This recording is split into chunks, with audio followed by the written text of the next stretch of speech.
স্বামীর ভাত খাওয়া অত সোজা নয় রে বোন। তার কারণ বাবার বাড়ির ভাত ছড়িয়ে ছিটিয়ে খাওয়া যায়, কিন্তু স্বামীর বাড়ির ভাত ছড়িয়ে ছিটিয়ে খাওয়া যায় না, কত খাটিয়ে খেতে হয়। স্বামীর বাড়ির ভাত হচ্ছে দামি ভাত।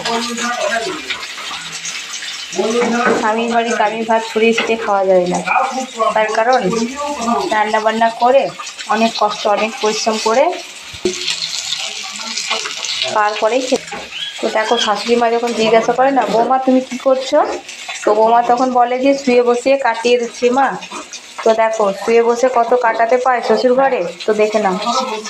তো এই হচ্ছে আজকে দুপুরে রান্না।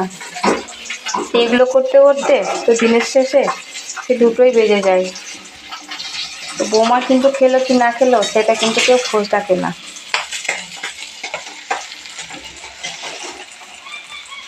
আজকে কি কি রান্না হবে তো দেখতেই পাচ্ছ। তো মুখে আর কিছুই বললাম না। তো শ্বশুরবাড়ির তো যাই দামি ভাত, তো সবাই দেখে নিলে আজকে কি রান্না হবে।